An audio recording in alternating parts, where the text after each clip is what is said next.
하나님 말씀 마태복음 26장 31절에서 35절 말씀입니다. 마태복음 26장 31절에서 35절 말씀. 나눠드린 그 말씀표와 함께 보시면 이해가 더 쉽고 또 사복음서에 동일한 사건이 이렇게 기록되어 있구나 하고 말씀하는 데 도움이 될 것입니다. 31절부터 35절까지 교독하시고 35절은 같이 읽겠습니다. 그때 예수께서 제자들에게 이르시되 오늘 밤에 너희가 다 나를 버리리라. 기록된 바 내가 목자를 치리니 양의 떼가 흩어지리라 하였느니라. 베드로가 대답하여 이르되 모두 주를 버릴지라도 나는 결코 버리지 않겠나이다. 예수께서 이르시되 내가 진실로 내게 이르노니 오늘 밤 다 굴기 전에 내가 세 번 나를 부인하리라. 베드로가 이르되 내가 주와 함께 죽을지언정 주를 부인하지 않겠나이다 하고 모든 제자도 그와 같이 말하니라. 아멘. 기도하겠습니다. 거룩하신 아버지 하나님, 오늘도 우리 하나님께 예배하게 하시니 감사합니다. 아버지 하나님, 우리가 사람이 만들어내는 어떤 흥분제 또는 어떤 우리의 마음을 들뜨게 하는 그런 효과를 기대하지 않습니다. 성령께서 우리의 마음에 말씀하여 주셔서 우리의 영이 새롭게 사는 역사가 있게 하여 주시고 성령이 주신 감동을 따라 하나님께 예배하게 하여 주시고 주의 말씀이 능력이고 생명인 것을 알게 하여 주시고 정말 우리가 이 마지막 때 예수 그리스도 주의 말씀으로 모든 영적 전쟁에 승리할 수 있게 하여 주시옵소서. 베드로의 실패라고 하는 말씀입니다. 사도들의 참 믿음 없음을 보게 된 이 말씀입니다. 아버지 하나님, 그들을 욕하고 밟고 일어서는 것이 아니라 나는 이와 같이 되지 않기를 하나님 앞에 겸손한 마음으로 기도할 수 있는 시간이 되게 하여 주시옵소서. 전하는 이 종의 입술에도 겸손의 마음을 더하여 주시고 온전히 여호와의 말씀을 전함으로 우리가 모두가 실족지 않는 믿음 있는 자녀들 되게 하여 주시옵소서. 예수 그리스도의 이름으로 기도하옵나이다. 아멘. 오늘 말씀 보면 그때 이렇게 시작합니다. 이 그때가 언제냐 하면 지난주에 보면 우리가 예수님 이제 성찬식 했지 않았습니까? 마지막 6월절 식사죠. 그리고 제가 나눠드린 표를 보시면 30절에 이에 그들이 참여하고 감람산으로 나아가니라 이렇게 되어 있습니다. 그럼 이때 31절 그때는 언젠가요? 감람산으로 가는 도중일까요? 그렇게 보기 쉽죠. 감람산으로 가고 있는 도중이겠다. 그럴 수도 있어요. 자, 마태복음 그 표에 보면 첫 번째 칸 맨 밑에 보면 36절에 이 예수께서 제자들과 함께 겟세마네라 하는 곳에 이르러 이렇게 되어 있죠. 그러니까는 출발했고 이르렀고 그 사이에 오늘 본문이 기록되어 있으니까 이거는 길 가는 중에 하신 말씀이구나 이렇게 생각할 수 있죠. 그렇죠? 그런데 누가복음하고 요한복음을 참고하면요, 이게 길 가다가 하신 말씀이 아니고 아직 그 식사 자리에서 하신 말씀이라는 걸 알 수가 있습니다. 이게 무슨 말이냐면 우리 31절에 그때가 감람산으로 출발하고 도착하기 전 그 기간이라기보다는 이렇게 보면 되는 거죠. 그 예수님이 이제는 감람산으로 나아가려 하는 그때쯤에, 아시겠죠? 그러니까 어떤 딱 정확한 때가 아니고 약간의 일련의 시간적 여유를 가지고 그때쯤에 머리가 겹쳐 잘 안 보이면 자리 넉넉하니까 옆으로 앉으세요. 옆으로. 그러니까 정확히 감람산도 아니고 감람산이고 출발 직전인지 좀 헷갈리는데 이게 예수님이 식사를 하시고 감람산으로 가시는 그 어느 어간이라는 걸 알 수 있다 이런 말입니다. 조금 더 정확하게 보려면 누가복음하고 요한복음을 보면 되는데요. 자, 누가복음 22장 24절에 이게 가룟 유다가 예수님 팔로 나간 다음에 있었던 일입니다. 뭔 일이 있어요? 누가 크냐는 다툼이 또 났죠. 지금 이게 오늘 본문에 뭐가 그리 중요하냐 하지만 여러분 잘 아시겠지만 저는 뭐가 그리 중요한 걸 얘기합니다. 중요 안 한 걸 얘기한 게 아니고 좀 이따 들어보면 이게 왜 중요한지 또 알 수가 있습니다. 자 보세요. 누가 크냐는 다툼이 옛날에 예루살렘 올 때도 하더니 지금 또 하고 있죠. 어디서요? 마지막 유월절 식사 자리에서. 그것도 가룟유다가 지금 방금 나간 그 시점에. 참 정신없죠. 자, 이럴 때 예수님이 하신 말씀이, 야, 너희들 뭐 그리 다투냐? 이게 그리 중요하냐 지금? 좀 겸손해라. 이렇게 말씀하면서 하신 말씀이, 내 아버지 나라에서 내가 너희에게 다 같이 내 상에서 먹고 마시게 될 거 아니야. 그렇죠. 우리가 아버지 하나님의 나라가 올 때까지는 포도나무에서 당을 마시지 않는다 그랬죠. 그날이 올 거라 이 말이에요. 그날 너희가 또 거기서 같이 먹을 거다. 그리고 이스라엘 12지파를 내가 다스리게 하겠다. 이 약속해 주시면서, 지금은 어리잖아요. 그러나 나중에 있을 이 말씀을 약속해 주시면서 뭐 하라고요? 지금 싸우지 말라고. 이 철딱선이들아, 지금 이 자리가 지금 싸울 자리냐 이 말이죠. 그러면서 예수님이 시몬에게, 시몬아 지금 그게 중요한 게 아니다. 사탄이 너희를 밀가루라고 하려고 요구하였다. 오늘 말씀과 같이 보면 참 중요한데요. 시몬을 부르면서 말해요. 너희라 그럽니다. 지금 마귀가 넘보려 하는 거는 누구라고요? 너희 다. 그런데 대표적으로 지금 시몬이 예수님 옆에 있는 제자 중에 그래도 수제자격이잖아요. 지금까지 3년을 봐도 그렇고. 그래서 시몬에게 말씀합니다. 시몬에게 말하면 제자들 다 알아먹습니다. 그래서 시몬아, 너희가 지금 다 어떤 상황인 줄 아냐? 마귀가 너희 전체를 지금 까부르려고, 여러분 그 키로 까부는 거 한번 보셨죠? 안 해보셔도 보시긴 했죠? 에이, 서울 청춘들? 이게 말이죠. 키, 옛날에 애들 오줌 싸면 키 쓰고 다니잖아요. 이 곡식을 이렇게 바람이 불 때 이렇게 이게 리듬이 중요합니다. 이 웨이브를 잘 타야 돼요. 이렇게 하면 올라갔다 내리면서 가벼운 거 바람에 싹 떨어집니다. 그 밑에 쭉쭉이가 수북히 쌓입니다. 이제 그거 모아갖고 뭐 짐승들 먹으러 줘도 되고, 걸음에 써도 되고. 하여튼 요렇게 까부른다 이 말입니다. 가벼운 거는 날아 떨어지라고. 무거운 것만 남고 가벼운 거는 날아갑니다. 이렇게 까부른다고. 참 기가 막힌 표현이에요. 근데 재밌죠? 바람이 살랑살랑 불 때 살짝만 까불어도 바로 구분이 된답니다. 무슨 정밀 분석기에 넣지 않아도 바람이 살짝, 큰 바람 불 때는 못합니다. 그것도 큰 바람은 다 날아가 버리니까 살랑바람 불 때에 살짝해도 알고하고 쭉쭉이는 바로 나뉩니다. 이렇게 마귀가 너의 믿음을 우습게 알고 말이지, 지금 까부르려고 한다. 지금 중요한 게 이런 상황이라는 거예요. 그러니까 너희가 이 까부른 데서 어떻게 떨어지지 않도록 조심하라 그러죠. 자, 이 말씀이 그러니까 누가복음 세 번째 칸에 31절하고 오늘 우리 31절하고 같은 맥락이죠. 아직 밥상에 있을 때입니까? 아니면은 밥상에서 나온 다음입니까? 밥상에 있을 때죠. 그리고 누가복음 보세요. 세 번째 칸에 35절에 이제 예수님이 베드로가 부인할 거나 말씀한 후에 하신 말씀이 또 있어요. 이제는 어쩌라고? 너희가 믿음의 싸움을 싸워야 되니까 뭘 준비해야 된다. 전대도 준비하고 막 이렇게 무장을 얘기하고 계시죠. 그 다음에 39절 보면 나가사 습관을 따라 감람산에 가시면 이렇게 돼 있죠. 세 번째 칸에 그렇게 돼 있... 예. 그렇죠. 그러니까는 이 말씀 어디서 한 거예요? 밥상에서 하신 거예요? 아니면 가는 길에 하신 거예요? 예, 참 우리가 촌스럽게 밥상에 6월절 식사 자리에서 이제 하신 거죠. 요한복음 보세요. 요한복음.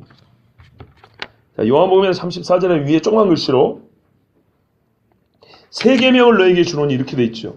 자, 그러면은 누가복음, 마태, 마가에는 없는 이야기가 요한복음 또 기록이 돼 있어요. 이제 여러분 시간적으로 악으로 한번 맞춰보세요.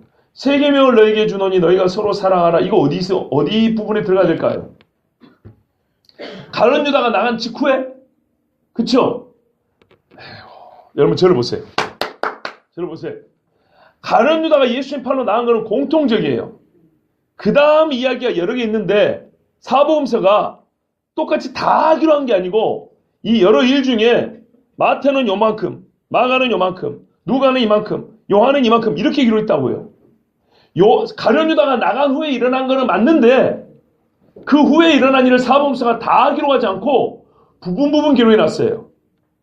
그러니까 가룟 유다가 나간 후에 이런 일이 있었다. 가룟 유다가 나간 후에 이런 일이 있었다. 이거는 똑같은데 이런 일들이 가룟 유다가 나간 후에 일어난 줄 알겠는데 이것들 사이에 순서를 정하는 거는 생각을 좀 해봐야 돼요. 자 보세요 여러분.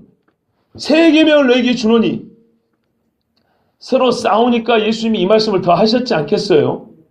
맥락을 봐보세요. 새 계명을 너희에게 주노니 너희가 서로 사랑하며 내 제자인 줄 알리라. 그 다음에 제자들이 누가 넘냐 싸웠겠습니까? 아니죠. 유다가 나간 후에 제자들이 이제 자기들끼리 싸우고 있을 때 예수님이 하실 말씀이 많잖아요. 왜냐면 마지막 식사, 마지막 설교니까. 그래서 얘기를 하려고 하는데 이 철없는 것들이 지그들끼리 또 앉은 자리 가지고 또 막 이제 곧 있으면 예수님 죽을 줄도 모르고 또 자리 싸움하고 있으니까 예수님이 누가 크냐고 다툴 때가 아니다. 너희가 다 뭐야? 나중에 내 상에서 먹을 거다. 12지파를 다 쓸 거다. 새 계명을 너희에게 주노니 서로 사랑해라. 너희가 내 제자 아니냐? 지금 이 꼴이 이게 지금 제자가 보이는 모습이냐? 저같이 이렇게 참 격식 떨어지게 말하진 않았을 겁니다. 예수님 상당히 정말 품이 있고 고상한 선생님으로서 말씀하셨을 겁니다. 우리가 지금 쉽게 이해를 하자면 그런 말이죠. 그럼 순서가 어떻게 돼요? 제자들이 먼저 다퉜고 예수님이 거기서 교훈하시고 새 계명 주시고 그죠? 그리고 요한복음 14장부터 17장까지가 있습니다. 이 예수님의 마지막 설교입니다. 14장부터 16장까지가 보혜사 성령님에 관한 그리고 훗날에 제자들이 겪을 환난에 대한 이야기 세 장에 걸쳐서 설교가 되어 있습니다. 그리고 17장에 마지막으로 이 제자로서 기도를 합니다. 아시겠죠? 기도하시고 나서 자, 맨 오른쪽 칸 요한복음 18장 1절이라고 기록되어 있죠. 자, 한번 읽어보겠습니다. 예수께서 이 말씀을 하시고 제자들과 함께 기드론 시내 건너편으로 가시니 예루살렘 바로 옆에 기드론 골짜기라는 데가 있어요. 기드론 골짜기를 넘어가면 감람산입니다. 감람산에 겟세마네라는 동산이 있습니다. 그러니까 이 말이 무슨 말씀인지 알겠죠? 요한복음 좀 자세해요. 17장까지 다시요. 가룟 유다 나가고 누가복음 말씀처럼 자리싸움하고 요한복음으로 다시 와서 어떻게 해요? 새 계명을 주시면서 새 계명의 보다 깊은 말씀을 보혜사 성령이 와야 이게 가능하잖아요. 그래서 14, 15, 16 설교하시고 17장에 제자들을 위하여 기도하시고 소위 대제사장직 기도를 하시고 18장 1절에 예수께서 이 말씀을 하시고 제자들과 함께 기드론 시내 건너편 바로 예루살렘 옆에 있는 기드론 시내 골짜기라는 여기를 지나서 감람산으로 가셨다는 얘기입니다. 그리고 감람산에 겟세마네라 이름 붙인 동산이 있는데 여기로 가셨다, 들어가셨다 이렇게 돼 있죠. 이해되십니까? 그러니까 마태복음에는 우리가 보는 본문에는 가룟 유다가 나간 후에 있었던 일을 다 기록한 게 아니고 베드로하고 예수님과의 대화의 핵심 부분만 기록해 놓은 거예요.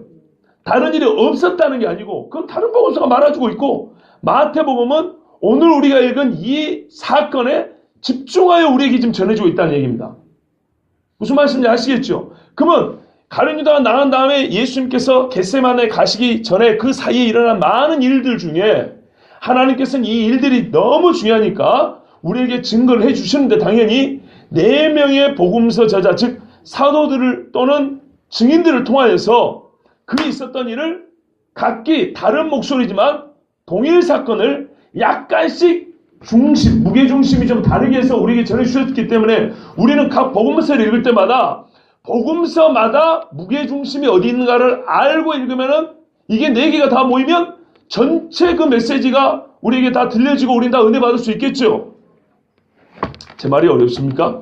아니죠. 그럼 오늘은 마태를 통해서 주시는 이 사건, 이 많은 예수님이 하신 말씀 중에 유독 베드로의 부인 이야기를 예수님이 이렇게 하셨는데 그것만 마태가 기록이 났다는 것은 다른 말씀 안 했다는 게 아니고 마태는 이 부분을 통해서 우리에게 주고자 하는 메시지가 있었다 이런 말입니다. 자, 이제 막 들어온 분들을 위해서 앞에 들은 분들은 좀 죄송하지만 조금만 더 설명해 드릴게요. 잘 보세요. 예수님의 오늘 본문 말씀은 가룟 유다가 나간 후에 감람산으로 떠나가시기 전에 아직 식사 자리에서 하신 말씀이라는 결론이 나왔습니다. 근데 식사 자리에서 하신 말씀이 사복음서를 전체로 보면 이렇게 많아요. 이렇게 많은데 각기 복음서가 특히 요한복음이 가장 자세하고요. 각기 복음서가 그를 다 기록하지는 않고 일부를 기록해 놨습니다. 거의 요한복음은 대부분을 기록했다고 볼 수 있는 거고요. 그런데 그 일부를 기록함에 있어서 하나님은 어쨌든 사복음서를 통해서 다 모으면 우리에게 주시고 있는 메시지는 온전히 줄 수 있으니까요. 온전히 줄 수 있으니까 우리가 각기 사복음서를 다 읽어보면 되겠습니다. 그런데 오늘 우리가 읽은 본문은 마태복음이잖아요. 그래서 마태복음 중심으로 보자면 마태는 왜 그 많은 가룟 유다 나간 후에 감람산까지 있었던 이 많은 일 중에 마태는 유독 왜 그 중에서도 베드로가 부인할 것을 예언하시는 예수님의 이 말씀, 이 부분만 우리에게 전해 주었을까? 그가 다 전할 책임은 없지만 굳이 이 부분을 전할 이유를 우리가 좀 집중적으로 생각하면서 말씀을 들으면 하나님이 오늘 주시는 그 음성, 그 메시지를 더 깊이 우리가 들을 수 있다는 말씀입니다. 아시겠죠? 네, 예수님이 하신 다른 일은 다른 복음서를 읽으면서 또 온전하게 우리가 듣고 채워 나가면 됩니다. 자, 오늘은 본문 마태복음 중심으로 오겠습니다.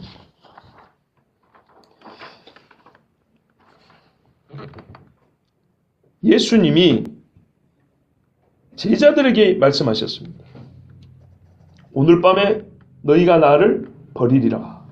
기록된 바 내가 목자를 치리니 양의 떼가 흩어지리라 하였느니라. 자, 이 말씀을 바로 시작한 게 아니고 앞에 뭔 일이 있었는지 아까 조금 들으셨죠? 예, 이런 어간에 이제 예수 말씀하신 거예요. 사실 조금 더 자세히 볼까요? 여러분 아까 표에 오른쪽에 맨 오른쪽에 요한복음을 보십시오. 자리싸움한 후에 예수님이 세 계명을 주시고 시몬 베드로에게 이르되 시몬 베드로 대화를 하는데 요한복음 13장 36절은 주여 어디로 가시나이까 하고 베드로가 먼저 묻는 걸로 돼 있죠. 이게 왜 그러냐면요. 한번 요한복음 13장 한번 찾아보시겠습니까? 사실 대화는 이렇게 시작된 겁니다. 원래 베드로가 먼저 물어봤어요. 요한복음 13장 33절을 보세요. 작은 자들아 내가 아직 잠시 너희와 함께 있겠노라. 너희가 나를 찾을 것이나 일찍이 내가 유대인들에게 너희는 내가 가는 곳에 올 수 없다고 말한 것과 같이 지금 너희에게도 이르노라. 요 말을 했기 때문에 베드로가 어디 가십니까? 이렇게 물어본 겁니다. 예전에 예수님이 유대인들과 대화하실 때 너희가 나 있는 곳에 올 수 없다 이랬거든요. 그러니까 유대인들이 뭐라면 쥐가 지금 뭐 죽으러 간다는 얘기야? 막 이런 적이 있었거든요. 예수님이 그걸 떠올리면서 내가 예전에 유대인들이 한 말 기억나지? 너희가 나 있는 곳에 올 수 없다고. 지금 그 말이 너희에게도 응하고 있는 중이다.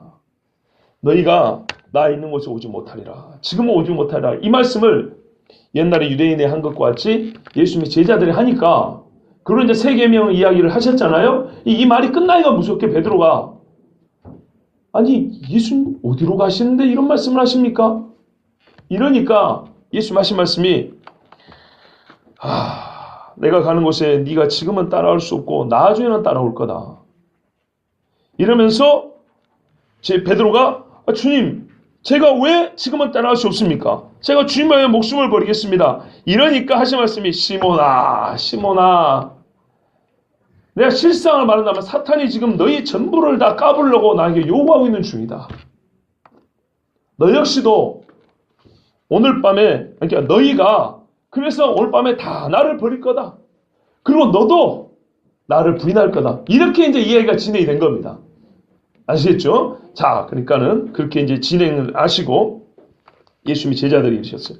오늘 밤에 너희가 다 나를 버리리라. 이 말을 다르게 말하면 오늘 밤에 이 밤에 너희가 다 나로 인하여 실족하리라 원래 그런 뜻입니다. 원래 말 뜻은 스칸달로입니다. 스칸달로 뭐냐면 스캔들 아시죠?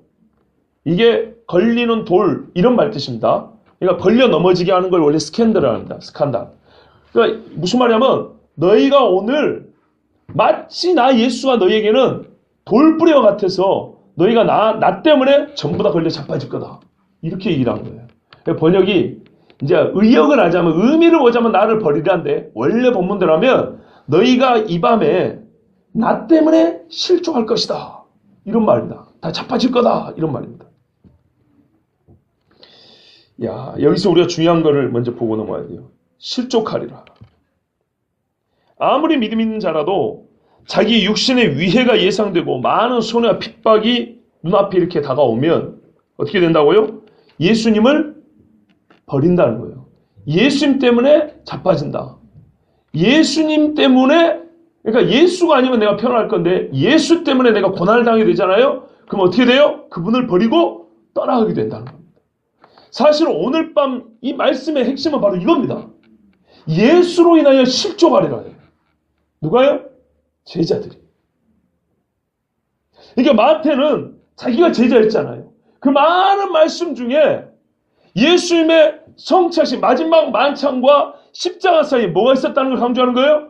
제자들이 예수로 인하여 실족하여 그분을 버렸다는 이야기를 하는 겁니다. 부끄럽지만 이것이 현실입니다. 여러분, 그 어떤 복음서보다 예수님의 종말 설교가 가장 강조되어 있는 성경이 마태복음이잖아요. 그걸 같이 한번 생각을 해보세요. 주님 때문에 정말 환난이 올 때 누가 예수님을 버려요? 제자들이 버린다고요. 상당히 마태는 우리에게 뭐랄까요? 결단력 있는 믿음을 요구하는 것 같습니다. 자, 그런데 왜 예수님이 하필 이 자리에서 이 말씀을 하십니까? 이 자리에서. 그 이유를 알고 싶으면 우리가 예수님께서 지금 누구에게 말씀하시는지 잘 봐야 됩니다. 예수님이 누구에게 말씀하죠? 제자들입니다. 우리가 지난주에도 제가 여러분에게 조금 스스로 부끄럽게 생각하셨을지 모르지만 그랬잖아요. 예수님이 십자가에 달리는 이 어간의 사건에서 포도주가 몇 번 주어졌냐 이야기할 때 전부 다 한 번 그러셨잖아요. 그 마찬가지예요. 이런 본문을 읽으면 우리는 눈에 딱 들어온 것만 생각하거든요. 베드로가 부인했으니까 베드로하고 예수님하고 얘기만 생각하는데 전혀 아니에요. 오늘 본문은 베드로가 먼저 앞에 나서서 얘기를 하긴 하지만 예수님과 제자들 이야기입니다. 보세요. 31절에 예수께서 제자들이 이르시되고 마지막 35절에 보세요. 어떻게 끝납니까? 모든 제자들도 그와 같이 말이 이렇게 돼 있죠. 예, 지금 이거는 전면에 등장한 베드로지만은 예수님과 제자들 사이에 믿음 문제입니다. 아시겠죠? 우리가 이런 맥락에서 봐야 돼요. 예수님이 지금 너희를 얘기합니다. 방금 가룟 유다가 예수님을 배신하고 떠났어요. 그러면 나머지 제자들은 어떤가의 문제예요. 즉 제자도의 본질에 관하여 베드로는 지금 짚고 넘어간다 이런 말입니다. 이 본문을 통해서 다른 예수 하시는 말씀 많은데 정말 환난 이야기도 마태를 통해서 예수님 많이 말씀하셨잖아요. 마태는 상당히 극적이에요. 정말 환난 때도 우리가 사느냐 죽느냐 예수 믿음을 지킬 거냐 말 거냐 이야기를 다른 기자들보다 마태는 아주 강한 어조로 기록을 했단 말이에요. 그러면 지금 예수님이 돌아가시는 이때도 정말 믿을만 하고 신뢰할 거, 예수님을 버리지 않을 거라고 생각했던 제자들이 어쨌냐 이 말이죠. 이걸 통해서 우리가 보여주는 건 뭐예요? 훗날에 세워질 제자들이 예수를 붙들고 따른다는 것이 무엇인지 절대로 가볍게 생각하면 안 된다는 것이죠. 자, 아까 금방 가룟 유다가 배신하고 떠났습니다. 이 제자들이 나중에 예수님 앞에 다시 돌아오긴 하지만은 이 사람들이 지금 어떻게 해요? 그들의 믿음이 스스로는 자신 있다 해도 끝내 연약하여 예수님을 버리고 떠난다는 것. 그래서 예수님이 지금 말씀을 하고 있잖아요. 그럼 왜 말씀할까요? 준비하라고 말씀 주신 거잖아요. 그런데 스스로 나는 믿음이 있다고 한 사람은 종말도 그렇거니와 이때도 어떻게 해요? 예수님을 따릅니까? 못 따릅니까? 절대 못 따른다는 거예요. 예수님이 경고할 때 그렇구나 하고 우리가 믿음을 다시 챙기고 말이죠. 이 경고하게 하고 기도하고 깨어 있어야 될 것인데 예수님이 그래서 기도하자고 데리고 갔잖아요. 일련의 사건을 보세요. 이 말씀하고 예수님이 그 다음에 뭘 했냐고요. 기도하자고 데려갔거든요. 근데 제자들 기도했습니까? 아무도 안 했죠. 미에 가운데 살 때마다 전부 다 까불러졌죠. 이렇게 하면 주님 오실 때도 어떻게 해요? 다 자빠지는 거예요. 그 예수님은 그렇게 안 되기 위해서 괜히 욕하게 만들라고 우리로 하여금 제자들을 욕하게 만들라고 말씀을 주신 게 아니고 이렇게 하면 진짜 안 된다는 거예요. 예수님은 우리를 살리려고 주신 말씀이에요. 그래서 마태가 이 자리에 있었던 사람으로서 얼마나 우리 자신의 스스로에 대한 믿음, 우리가 믿음 있다고 믿는 이 믿음이란 얼마나 무가치하고 무력한가. 정말 주님 오실 때 가까운 자들에게 어떤 믿음이 우리에게 요구되는가를 지금 가르쳐주는 말씀이에요. 누가복음 22장 32절에 아까 그랬잖아요. 이 일이 있을 때 예수님께서 베드로에게 뭐라고 했습니까? 그러나 내가 너를 위하여 네 믿음이 떨어지지 않기를 기도하였노니. 예수님이 기도를 해줘야 될 정도예요. 사실은 베드로의 믿음이란 것이. 근데 베드로는 뒤에 보면 알겠지만 뭐라 그래요? 죽는 데까지 가겠다 그러죠. 근데 예수님이 이 말씀 하기 전에 뭐라 그랬다고요? 네 믿음이 떨어지지 않기를 내가 지금 기도하고 있다. 그러면 부끄러워야 되는데 베드로는 이 말을 먼저 듣고도, 이 얘기가 먼저 나옵니다. 먼저 듣고도 뭐라 그래요? 자신만만한 거예요. 얼마나 이게 허탄한 소리냐 이 말이죠. 제가 그래서 사복음서를 비교보러 드렸습니다. 예. 너는 돌이킨 후에 내 형제를 굳게 하라. 너는 분명히 한번 실종할 거다. 그리고 나중에 돌이켜 줄 거다. 그래서 돌이켜야 될 것이다. 그때에 네가 진짜 뭐예요? 굳건한 반석으로 사역하게 될 거다. 이렇게 예수님이 말씀하셨는데도 불구하고 베드로는 자기 믿음을 과시하는 데 바쁘잖아요. 마지막 때에 우리가 이렇게 예배한다고 우리 믿음을 절대 과시하면 안 돼요. 우리는 저 사람 같지 않겠거니. 천만의 말씀. 이 사람들은 예수님과 동고동락했던 제자들입니다. 그래서 잊지 말아야 할 게 뭐냐면 이 밤에 그랬죠. 이 밤에. 여러분 기쁨과 감격이 있었던 성찬도 이 밤에 있었어요. 세계명도 이 밤에 들었어요. 예수님의 마지막 설교 14, 15, 16 이 길고 위대하고 깊은 영적인 설교 지금 이 밤에 들었어요. 예수님의 마지막 축복 기도도 17장 요한복음 17장 이 밤에 들었어요.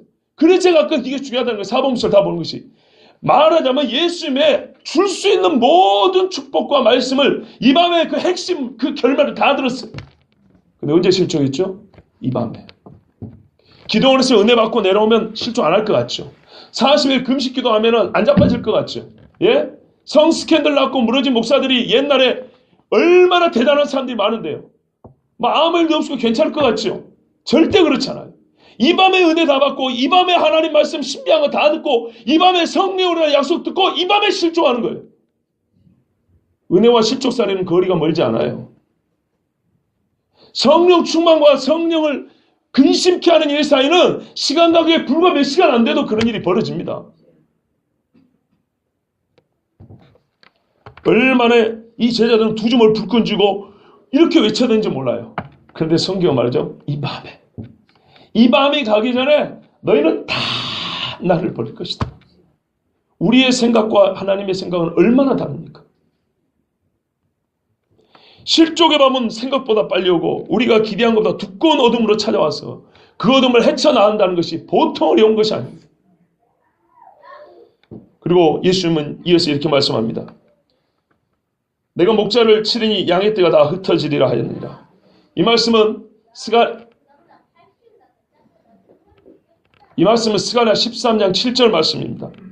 만군의 여호와가 말하노라. 칼아 깨어서 내 목자 내 짝된 자를 치라. 목자를 치면 양이 흩어지려니와 작은 자들 위에는 내가 내 손을 들이우리라. 제가 작년에 한번 잠깐 설교했던 것 같은데요. 역시 이 말씀에도 우리가 너무 익숙한 것만 자꾸 받으려고 해요. 내가 목자를 치더니 양이 흩어지리라. 딱 가운데 토막만 생각하거든요. 그럼 곤란합니다.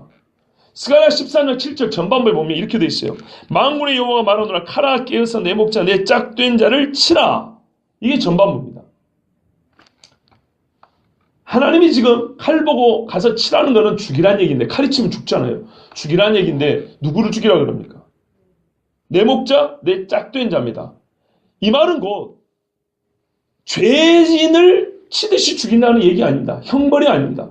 내 짝된 자, 내 목자, 즉 하나님과 매우 가까운 자를 치라는 겁니다. 이게 무슨 말이죠? 그래서 우리가 예수님 말씀으로 예수님 본인이 지금 자기의 성취라고 말씀하잖아요. 그러니까는 본인은 죄가 없어요. 그래서 본인이 죄인으로 형벌을 받는 것이 아닌데 타인의 죄를 가지고 있기 때문에 칼이 칠 수밖에 없는데 본질은 누구라고요? 나의 짝이란 이런 말입니다. 내가 세운 내 목자, 내 종이란 뜻입니다. 아시겠죠? 그러니까 본인은 죄가 없으나 칼이 치면 결국에는 죄를 가지고 죽을 그 목자 이런 뜻입니다. 그러니까 예수님이 자기라고 말한 겁니다. 자, 치면 어떤 일이 벌어져요? 양이 흩어진답니다. 흩어진다는 말은 양이 목자와 멀리 떨어진다는 얘기입니다. 이 밤에 너희는 나를 두고 멀리 떨어질 거다. 왜? 그게 사는 길이라고 생각하니까. 왜요? 하나님이 목자를 치잖아요. 목자를 치니까 양들은 내가 목자와 같이 있으면 죽겠구나 하고 멀리 흩어진다는 겁니다. 그런데 스가랴 13장 7절 끝부분이 왜 중요하냐면 이렇게 돼 있어요. 작은 자들 위에는 내가 내 손을 들이우리라.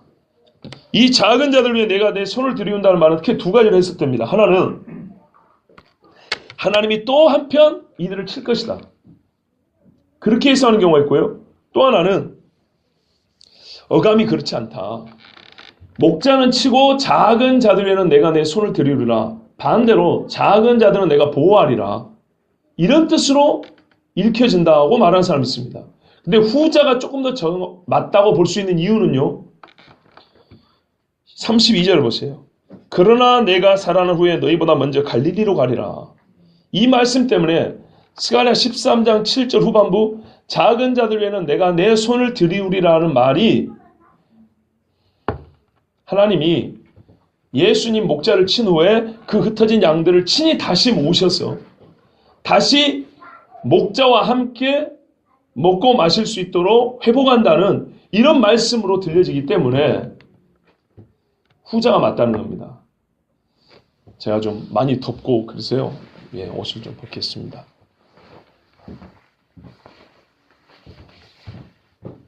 어제 좀 장시간 과격하게 운전한 게 지금 몸에 상당히 무리가 온 것 같습니다. 다시 말씀드릴게요. 예수님이 지금 스가랴 13장 7절 인용하셔서 자기가 오늘 밤에 그 말씀처럼 하나님의 칼로 침을 받을 것이다. 그 말씀의 내용은 본인은 죄가 없지만 그래서 하나님께 내 짝이라고 내 목자로 부름을 받았지만 칼이 친다는 건 결국에는 심판이란 말이죠. 그러니까 본인은 죄가 없지만 너희의 죄로 말미암아 내가 죄인으로서 하나님 앞에 그 진노를 담당할 것이다. 그때 보는 사람, 즉 양들은 어떻게 볼까요? 겉보기에 목자가 심판을 당한 걸로 보이겠죠. 살고자 흩어지지 않겠습니까? 흩어집니다. 그런데 예수님은 뭐라면 나중에 갈릴리에서 내가 먼저 가서 너희를 만나리라 그러죠. 먼저. 스가랴 13장 7절 후반부에 작은 자들에는 내가 내 손을 들이우리라는 말에 대하여 해석이 크게 두 가지인데 제가 지금 오늘 마태복음 말씀을 볼 때는 그 작은 자들에는 내가 내 손을 들이운다는 말은 작은 자들은 내가 알아서 친다는 얘기가 아니고 그 작은 자들은 다시 흩어져 있는 거잖아요. 흩어진 것들은 내가 먼저 그들을 추스려서 다시 모을 거다. 이런 말씀으로 읽을 수 있는데 그 증거가 곧 32절에 예수님이 갈릴리에서 내가 먼저 기다릴 거다. 이 말씀을 연관해 볼 때 그렇게 해석할 수 있다 이 말입니다. 그래서 성경이 성경을 해석하는 겁니다. 이제 궁금한 거예요. 왜 예수님이 갈릴리에서 내가 먼저 가서 너희를 기다릴 거다 이 말씀 왜 여기 있을까? 뭐 때문에 했더니 이게 스가랴 31절에 스가랴 예언 후에 바로 나오죠. 그렇죠? 그러니까 스가랴 예언의 13장 7절의 후반부를 인용하지 않고 13장 7절의 후반부를 마태복음 26장 32절은 그 실제 내용을 그냥 풀어서 예수님이 말씀해 주신 거예요. 스가랴 13장 7절 후반부에 내가 작은 자는 내 손을 들이우리라 내가 보호하리라 이 말씀이 예수님은 그것이 뭔 말인지를 해석을 친히 하셔서 마태복음 26장 32절에서는 바로 그게 뭐냐면 내가 너희를 먼저 가서 기다려서 너희를 다시 모을 거다. 이런 말씀입니다. 이해되셨죠? 예. 그래서 말씀이 기록의 순서와 이렇게 기록된 이유가 다 있는 겁니다. 참 좀 딴소리입니다만 이 정도 되면 이단보다 잘 풀어주죠? 그죠? 가지 마세요. 제발 가지 마세요. 자, 스가랴서를 보면은 먼저 우리에게 두 가지가 약속이 되어 있는데 약속이라보다는 예언이 되는데 하나는 흩어진다는 겁니다. 예수님을 칠 때 반드시 뭐가 일어나요? 흩어집니다. 두 번째는요. 내 손을 들이우리라. 다시 모으고 먹이고 양육하는 이 새로 제자들을 세우는 과정이 약속이 되어 있습니다. 그래서 그들은 다시 하나님 손에 이끌려서 본래 예수님의 양들로 예수님의 제자들로 다시 시작할 겁니다. 이게 스가랴서의 예언이 되어 있고 예수님이 지금 그 약속을 성취하기 시작한 겁니다. 그렇죠? 흩어지는 일이 지금 시작될 거고 예수님은 이 말씀을 하시면서 그러나 너희가 다시 모일 것이라는 얘기를 32절을 통해서 말씀해 주고 있잖아요. 그러나 그랬잖아요. 너희는 나를 버릴 것이다. 왜요? 스가랴에 약속된 대로 예언된 대로 내가 목자를 치니 양의 떼가 흩어지리라 하셨으니까 너희는 반드시 나를 버릴 것이다. 그러나 그 말은 뭐예요? 이 말을 부정한 게 아니고 그 일이 있고 난 후에 그대로만 있는 것이 아니고 어떤 일이 이어서 일어날 것이냐면 반대로 흩어진 너희들이 다시 모이는 일이 있을 것이다. 그렇죠? 이게 사실 스가랴 13장 7절 후반부에 약속이 되어 있는 거고 예수님이 그거를 어떻게 성취해요? 내가 살아난 후에 너희보다 먼저 갈릴리로 가리라 이 말씀이죠. 그래서 우리가 주일날 들었잖아요. 천사들이 나타나신 말이 뭐예요? 예수께서 살아계실 때 너희에게 한 말이 내가 부활한 후에 너희보다 먼저 갈릴리라 하신 말씀을 기억하지 못하느냐? 그랬죠? 바로 여기에요 이거. 자, 근데 갈릴리로 먼저 가신다고 한 이유는요, 스가랴서의 성취인데 왜 갈릴리일까요? 모으고 회복하는 방법이 꼭 갈릴리 아닌 다른 지역에서는 안 된가요? 제자들이 다 갈릴리에서 불렀어요. 아닌데요. 갈릴리 출신만 있는 게 아닙니다. 그렇죠? 안 갈릴리 출신도 꽤 많습니다. 그리고 제자들은 지금 바라는 게 사도행전을 보면 하나님의 나라 이스라엘을 회복하심이 이때니가 자꾸 물어보잖아요. 그걸로 추정해봤을 때 그러면 갈릴리가 하나님의 나라 시작되는 곳인가요? 아니에요. 또 하나, 예수님이 성령을 기다려 한 데는 어디입니까? 갈릴리입니까? 예루살렘입니다. 그럼 갈릴리에 가서 결국 다시 어디로 가야 돼요? 예루살렘 가야 되죠. 근데 왜 갈릴리로 가라 그래? 왜 갈릴리에서 보자 그래? 그러게요. 사도행전이 말하는 성령의 강림과 하나님 나라의 본격적인 선포는 예루살렘부터 시작합니다. 그러나 예수님이 지금 하신 말씀은 제자들을 다시 세우는 일이라는 것을 아셔야 됩니다. 제자들이 다시 세워진 후에 그들을 통하여 하나님의 나라 선포됩니다. 아무리 급해도 뭐부터요? 흩어진 제자들을 모시고 그들을 다시 양육하고 세우는 일부터. 그 일을 하기 위해서는 예수님의 공생의 대부분이 갈릴리 바다 근처였습니다. 그렇죠? 그래서 갈릴리로 다시 모이라는 겁니다. 그들을 거기서 다시 세우는 겁니다. 쉽게 말하면 예수님이 부활 후 첫 하루 이틀 정도는 예루살렘에 머물렀던 제자들을 만났잖아요.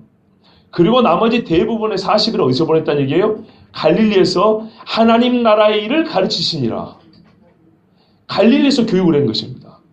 갈릴리에서 다시 사명을 주고 갈릴리에서 그 40일 우리는 다 모르지만 그 40일 여정은 예수님이 옛날과 같이 갈릴리 바닷가를 걸어다니면서 제자들과 같이 먹고 주무시면서 지금까지 제자들이 이해하지 못했던 구약 성경의 기쁨을 다시 풀어 말씀하시면서 이제는 부활을 받잖아요. 그래서 다시 한번 쫙 다시 말씀을 가르쳐 주신 겁니다. 그리고 나서 이제 어디 가요? 나는 승천한다 하고 너희는 예루살렘에 머물러라 이렇게 말씀한 겁니다. 아시겠죠? 그래서 예수님이 갈릴리로 모이라 그랬습니다. 그러니까 우리 대장 구원의 대장 되신 예수님이 자기 제자들이 무덤을 찾아 예수님이 어디 계신가를 찾기 전에 먼저 찾아오셨죠. 무덤 찾은 제자 2명밖에 없잖아요. 먼저 숨어있는 제자들 찾아오셔서 자기가 살아났던 걸 말씀하시고 그들에게 평안과 확신을 주신 다음에 우리 다시 시작해야 한다. 내가 너희를 다시 부를 거다. 같은 데는 다시 부른다 했잖아요. 그래서 그들을 다시 양육할 때에 처음 그들과 함께 말씀을 가르치고 배우고 했던 그것으로 부르신 겁니다. 어떤 의미에서 보면 이스라엘 사람들이 애굽의 고센 땅에 머물렀다고 했잖아요. 하나님이 부르실 때 준비할 때는 소위 말하는 훈련 장소가 있습니다. 이스라엘 사람은 광야에서 그랬지 않습니까? 그와 같이 예수님은 이 혼잡한 예루살렘이 아니라 갈릴리로 오라 그랬습니다. 그래서 갈릴리에서 처음과 같이 그들을 가르치시고 다시 시작할 수 있도록 양육하셨습니다. 즉 40일 동안 거의 그곳에 계셨다는 말씀입니다. 베드로가 이 말씀을 듣고 이렇게 대답합니다. 모두 주를 버릴지라도 나는 결코 버리지 않겠나이다. 이 앞에 뭐가 있었다고요? 누가복음 22장 31절 32절 말씀. 또 주께서 이르시되 시몬아 시몬아 보라 사탄이 너희를 밀가루로 하려고 너희를 갖기 원하였으나 갖기 원했다. 내가 너를 위하여 내 믿음이 쇠하지 않도록 기도하였은즉 너는 돌이킨 후에 내 형제를 강하게 하라. 아까 이 말씀이 있다 그랬죠. 내 믿음이 쇠하지 않도록 기도하였다 그랬어요. 내 믿음이 약하지 않도록 기도하였다 그랬어요. 그러면 예수님이 지금 현재 보는 베드로의 믿음은 어느 정도예요? 까불려질 정도로 약하다는 얘기죠. 이 말씀을 했다니까요, 미리. 그런데도 베드로는 뭐라고 대답해요? 모두 주를 버릴지라도 나는 결코 버리지 않겠나이다. 누가 보면은 주여 내가 주와 함께 감옥에도 죽는데도 갈 각오가 되어 있나이다. 이 말씀하고 연결하여 읽으면은 베드로가 지금 혹시 예수님이 감옥에 갈지라도 내가 같이 가겠습니다. 다 버릴지라도 내가 같이 들어가겠습니다. 이런 뜻을 얘기한 거죠. 베드로는요, 예수님의 말씀이 못마땅한 거예요. 아무리 그래도 그렇지 예수님 나의 믿음을 너무 우습게 보신다. 이런 거죠. 그리고 자기 믿음을 과시할 목적인지 33절 보시면 모두 주를 버릴지라도 왜 다른 사람을 걸고 넘어가는 거예요 도대체. 과한 자신감이고 다른 제자들의 신앙과 충성을 폄하하는 그런 말이죠. 그래서 우리가 아마 이 사건을 볼 때 다른 거는 다 잊어도 베드로 하고 베드로만 생각하는 거 봅니다. 다른 제자들은 까먹고. 왜? 너무 오버했어. 그죠? 베드로는 지금 예수님의 신임을 받고 싶었던 것입니다. 그러나 주님이 말씀하시죠. 내가 너를 위하여 내 믿음이 약해지지 않도록 기도하였다. 베드로 자신이 생각하는 자기 믿음하고 예수님이 생각하는 베드로 믿음은 지금 완전 다르다는 게 드러났습니다. 그런데 그거를 베드로가 인정하지 않습니다. 예수님은 네가 실족할 것이고 회개한 후에 할 일을 명령하고 계시는데 베드로는 아니에요. 지금 나는 충분합니다. 이렇게 얘기하고 있습니다. 그래서 베드로는 예수님의 말씀을 받아들일 수가 없었습니다. 제가 지금 똑같은 말을 몇 번 반복했죠. 베드로는 자꾸 예수님의 말씀 어떻게 해요? 받아들이지 않는다. 받아들이지 않는다. 여러분 이 자체가 믿음 없다는 증거라니까요. 뭐라고 말씀해도 아멘 주여 이렇게 해야 되는데 내가 십자가에 못 박아 죽어야 할 때 주여 그러면 안 됩니다. 이랬죠. 가이사랴 빌립보에서 꼭 그 모습이라니까요.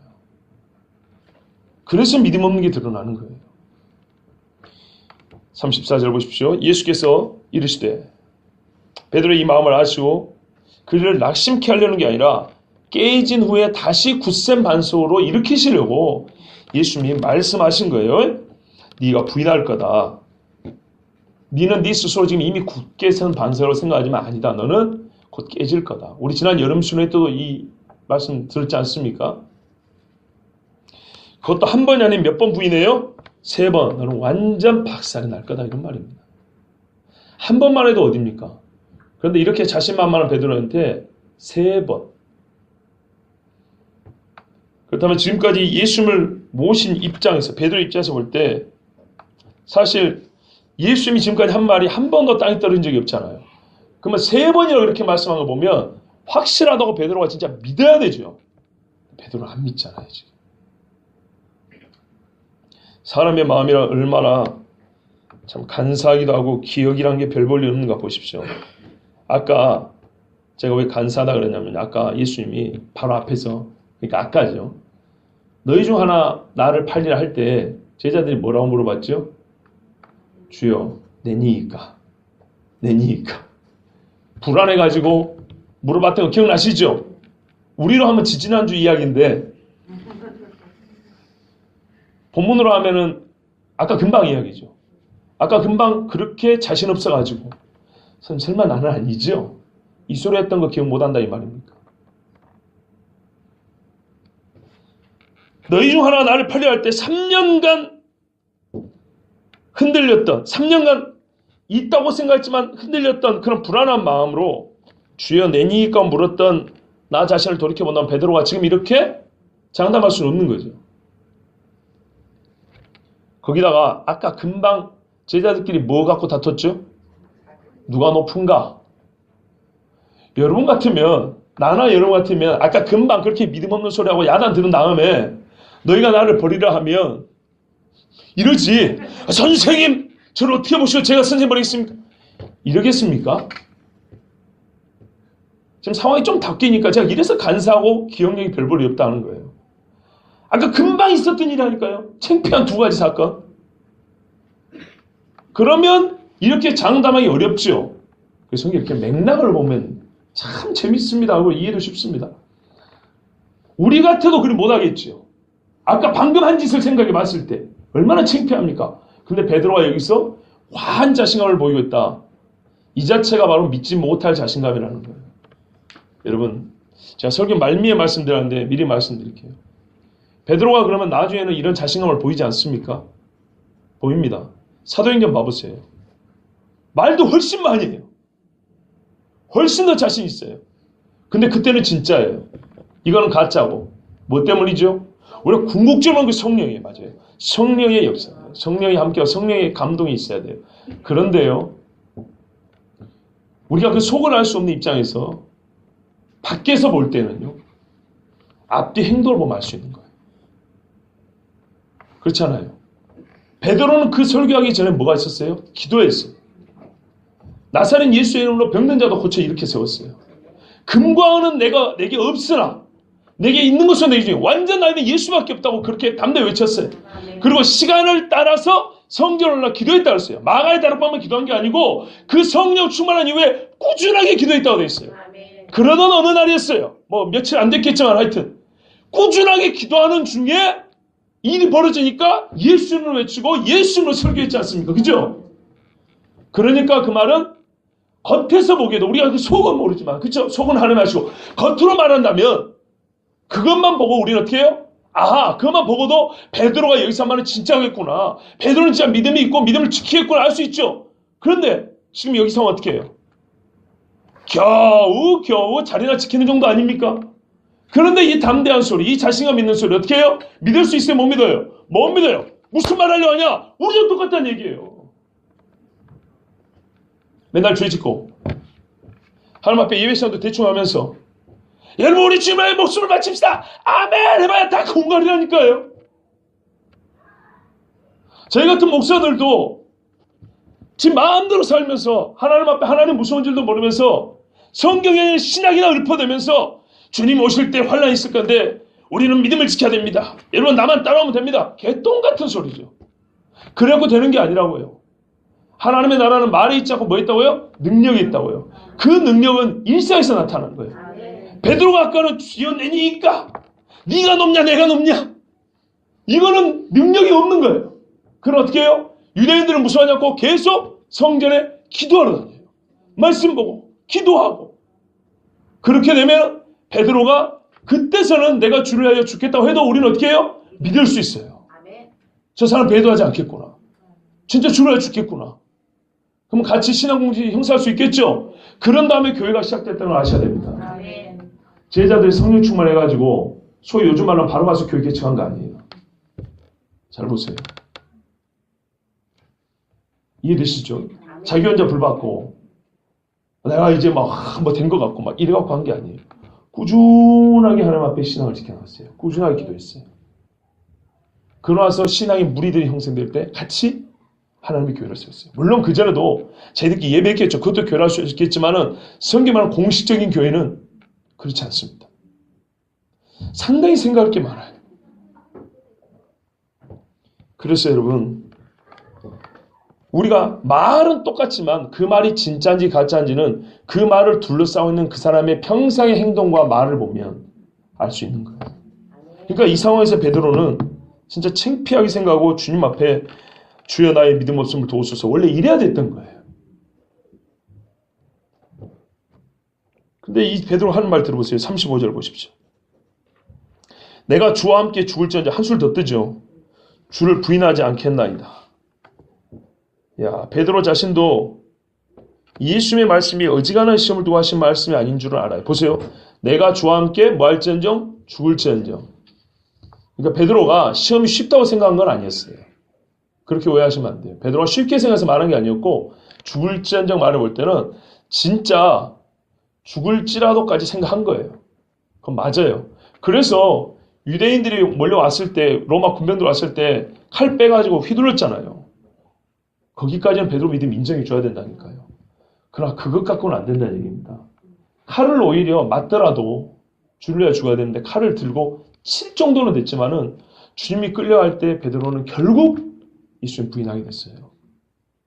나는 베드로를 참 좋아하고요. 베드로의 믿음은 나보다 훨씬 훌륭하다고 나는 인정합니다. 나 같으면 칼로 치지도 못할 거예요. 근데 베드로는 정말 훌륭한 사람이에요. 그러나 우리 주님이 요구한 믿음이라는 것은 자기 십자가를 지고 나를 따른다는 것은 칼로 치는 정도가 얘기 아니고 칼로 찔러 죽임을 당하기까지 그걸 얘기한 건데 베드로는 그에 미치지 못했어요. 이때 베드로는. 그런데 그걸 모르고 죽음을 불사해야 된다까지만 알았지만 진짜로 자기가 죽음을 이길 수 있는지 없는지에 대해서는 사실 장담할 수 없는 상황이었지만 베드로는 어떤 측면에서는 자존심이었든지 다른 제자들만 있잖아요 지금. 그래서 예수님의 말씀을 오히려 부인했습니다. 그러나 미리 알았든 몰랐든 인간의 믿음이 얼마나 무기력한가, 성령이 함께하지 않는 사람의 영적 자신감은 아무것도 아닌 것을 우리가 다시 한번 깨닫습니다.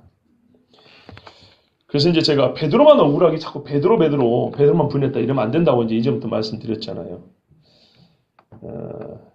그런데도 우리가 이제 여기서 더욱 베드로 중심으로 보는 것은 마가복음 14장 31절에 보면 이 말을 할 때 베드로는 어떻게 했냐면 더욱 열렬히 말하였다 되어 있습니다. 마가복음 14장 31절에 더욱 힘있게 말하였다 이렇게 되어 있죠. 그러니까 예수님의 말씀을 듣고 부끄러워해야 될 것인데 더 힘을 주고 강조해서 예수님하고 지금 말로 한번 누가 이긴가 해보자 할 정도로 아주 힘을 다해서 내가 주와 함께 죽을지언정 안다니까요 주님 죽어야 된다는 걸 안다니까요. 그러니까 내가 죽겠다고요. 이런 식으로 버틴 겁니다. 얼마나 근데 이게 참 허망하였습니까?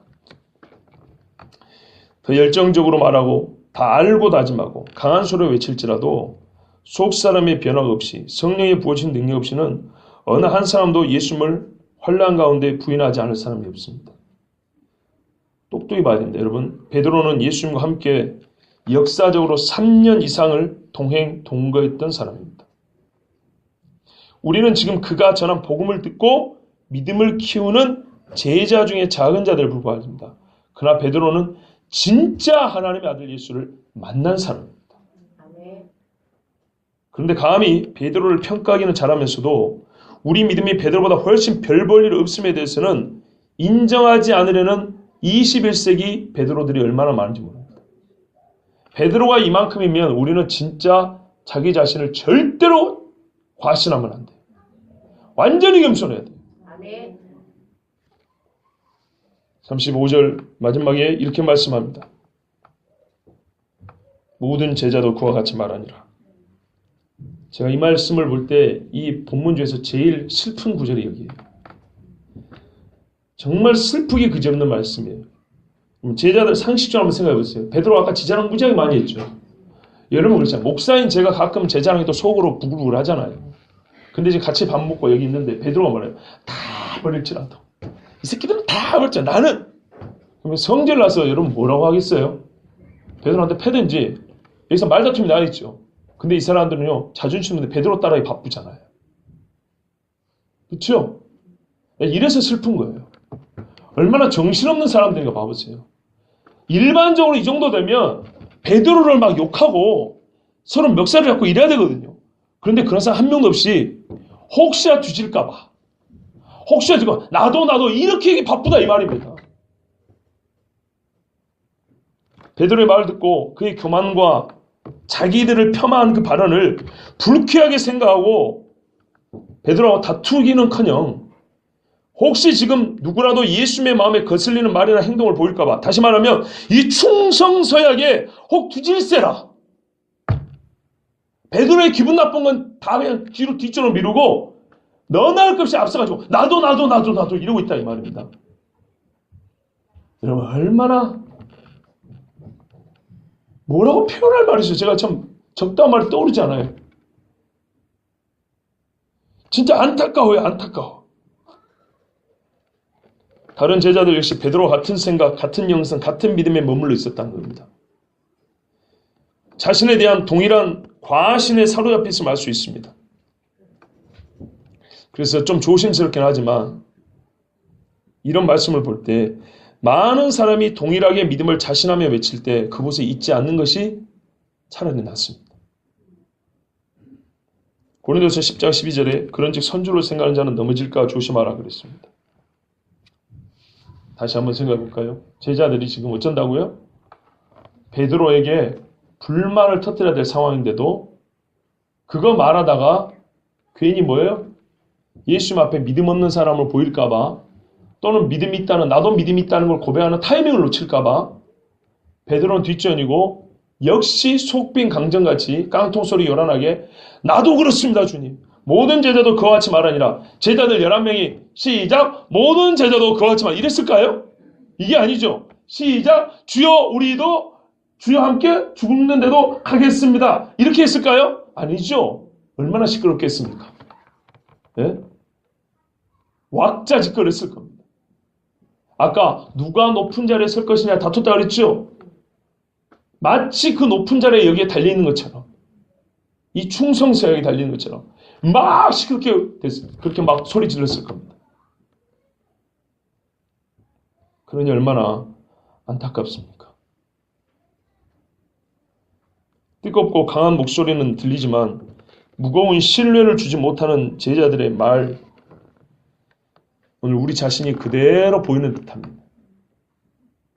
수많은 교회들에서 외치는 신앙 고백이 얼마나 공허하고 많은 설교자들이 어제도 우리 노예 가니까 목사님 설교했어요. 나는 그 목사님 폄하하는 게 아니고 그와 같이 이 세대를 본받지 말고 교회가 세상의 빛이 되어야 한다고 큰 소리로 외치면 성도들은 아멘 합니다. 그렇지만 그 아멘은 단순히 옳습니다로 끝나버리는 한 시간의 예배. 그 예배 시간 안에서 그냥 외치는 데에 대한 화답으로만 끝나버립니다. 신학교 강단에서 외치는 주의 성령이 주시는 성령이 가져오실 우리 시대의 평안과 회복! 이 거짓말을 참으로 듣는 귀를 가진 이 거짓말을 참으로 듣는 귀를 가진 기이한 능력이 있는 사람들. 왜 제가 이거 거짓말할까요? 그들이 말하는 오소서 성령이 우리를 회복하소서는요. 꼭 이 자신감과 비슷하다니까요. 회개도 없고 자기들의 믿음의 모습을 돌아보지도 않냐고. 아까 말씀드린 대로 성경이 아닌 신학으로 사로잡힌 사람들이에요. 성경의 베드로는 몰라도 신학자 누구는 아는 사람들이에요. 성경의 바울과 베드로에 대해서는 깊이 몰라도 요 근래 이름 있는 신학자 밑에 가는 꼬방으로 공부하기를 바라는 사람들이에요. 그러면서도 사람들의 귀를 더욱 즐겁게 하고 그 마음에 마취 주사를 놓는 것과 같은데도 불구하고 학생들은 또한 뭐라고 그 강의실 나오냐. 오늘 참 좋은 강의 들었다. 그래 우리가 회복해보자. 우리가 한번 해보자.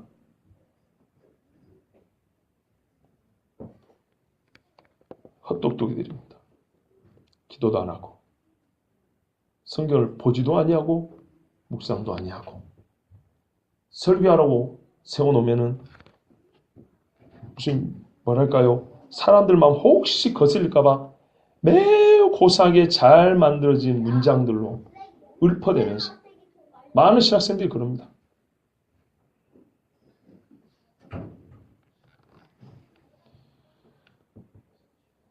예수를 알지 못하고 예수를 따라다닌 나를 신뢰한 제자들하고 다를 것이 하나도 없습니다.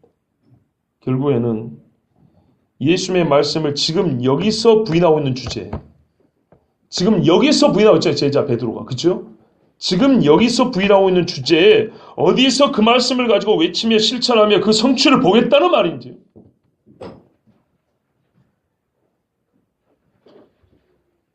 여러분 예수님이 뒤에 보면 마태복음 26장 41절에 이렇게 말씀합니다. 시험에 들지 않게 깨어 기도하라. 마음에는 원이로되 육신이 약하도다. 마음이 원이로도 육신이 약하도다. 그러니까 기도하란 말인가요? 하지 말란 말인가요? 잘 아시네요. 시험에 들지 않게, 그러니까 지금 이 말씀을 뒤에까지 좀 연결하면 오늘 이 말씀 주신 이유도 그겁니다. 나 예언 능력 있다. 나 전지하다. 너 뭐야? 나 부인할 건데 다 알아. 이런 능력 말하라는 게 아니에요. 가룟 유다한테도 있잖아요. 팔 줄 알지만 끝까지 유다가 돌이킬 예수님 노력하셨죠. 이 제자들 지금 어떻게 해요? 사실 유다는 배도했고 이들은 예수님을 버렸지. 종이 한 장 차이라는 겁니다. 배도자가 배도하지 않기를 바라고 버리는 자가 버리지 않기를 바라는 예수님의 마음은 똑같습니다. 그런데 그놈이나 이놈들이나 어떻게 해요? 똑같이 예수님을 버리고 떠나갔어요. 예수님은 그걸 원했습니까? 아니면 내가 잘 맞추지 하고 자기 능력을 자랑한 것입니까? 왜 오늘 이 말씀이 우리에게 기록되어 있습니까? 뭐 하라고요? 배도하지 말라고. 예수님 버리지 말라고요. 그런데 우리가 어떤 경우에 버리냐? 대단한 시험에 와서 버리는 것 같지만 사실은 그 전부터 바로 여기서부터 헛된 과신과 주의 말씀을 명백히 지금 부정하고 있으면서도 자기는 믿음에 있는 것처럼 착각하는 여기서부터 이미 게임은 끝났다는 거예요. 그래 예수님께서 결국에는 뭐랍니까? 네 믿음 있는 거 알고 지금 마귀가 너를 까불러 하는 거 내가 지금 가르쳐 주잖아요. 그럼 뭐 하라고 너는? 마귀가 주는 시험 어떻게 해요? 들지 않도록 깨어서 기도하라는 겁니다. 그러니까 오늘 우리에게 주신 메시지 사실은 한 장을 다 보면 뒤에까지 다 보면 뭐 하라고요? 기도하라는 얘기입니다. 아멘. 이렇게 되지 않기를 바란다는 예수님의 뜻이 들어있어요. 베드로가 이러고 다른 제자들로 그러하니라. 그럼 우리도 그러하라고요? 아니잖아요. 그럼 안 하려면 어떻게 해요? 의지만 세우면 돼요? 막 외치기만 하면 돼요? 예수님 앞에 막 자신 있게 말하면 돼요. 그게 안 통한다고 지금 말해주고 있잖아요. 이길 수 있는 힘은 뭐밖에 없다고요? 깨어 기도하라. 근데 여러분도 기도 안 할 거잖아요. 제가 지금 1시간 떠들어댄 얘기가 지금 이것 때문 아닙니까? 예? 세상의 빛으로 삽시다. 아멘. 1시간 예배용이라니까요. 깨어 기도합시다 하면 여러분 기도해야 되지 않겠습니까? 안 하면 뭐 해야 된다고요? 평상을 보면 안다니까요. 평상을. 베드로가 이럴 때는 어떻게 해요? 그날 밤에 예수를 배신했어요. 그러나 베드로가 나중에는요.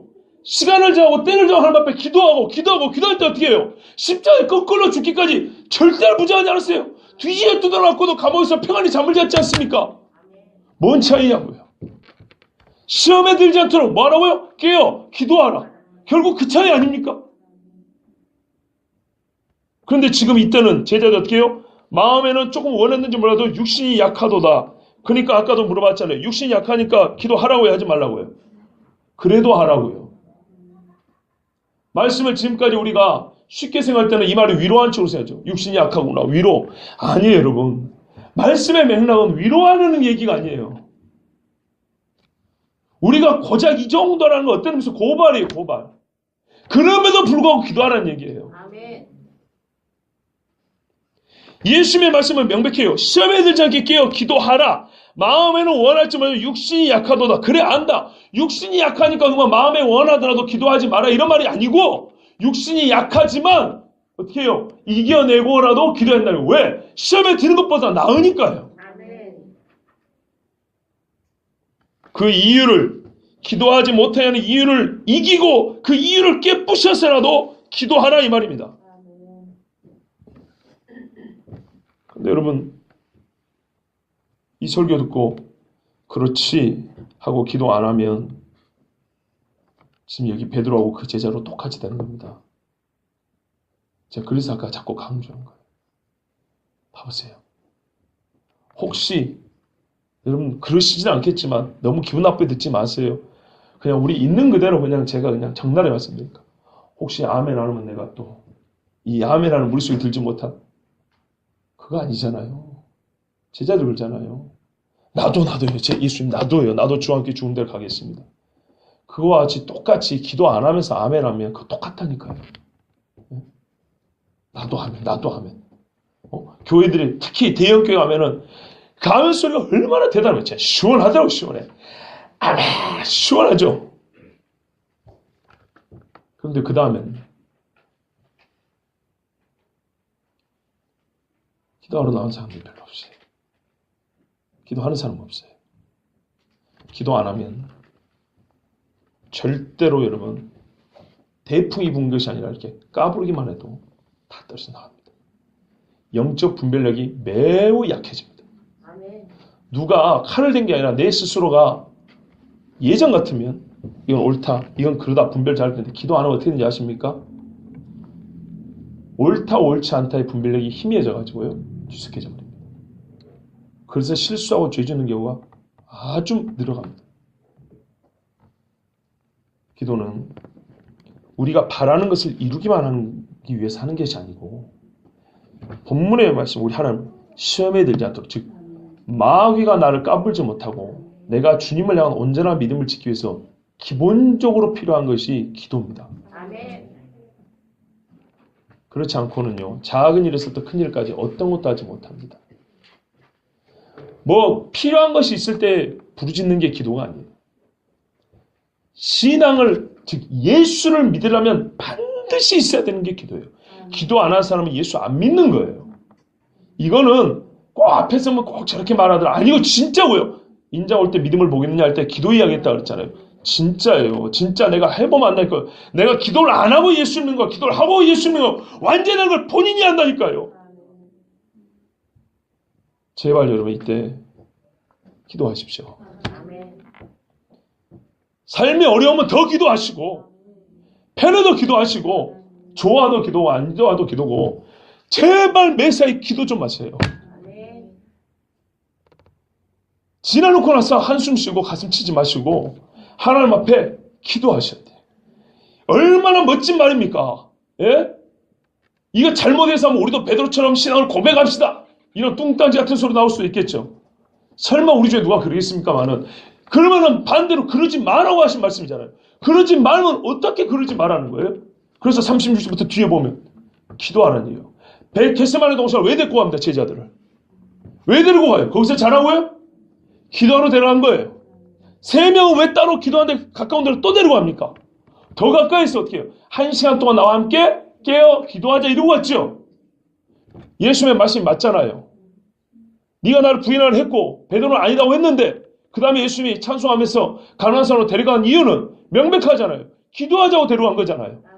그럼 답이 나왔죠. 근데 우리가 오늘 이 말씀을 듣고 바로 기도하는 자로 돌아서지 않으면 이때 예수님을 배신한 베드로나 그 제자들과 똑같이 되는 겁니다. 반드시 기도해야 됩니다. 아멘. 시험에 들지 않도록 기도하십시오. 아멘. 이것이 오늘 우리가 주님께로부터 받은 말씀입니다. 같이 기도하겠습니다.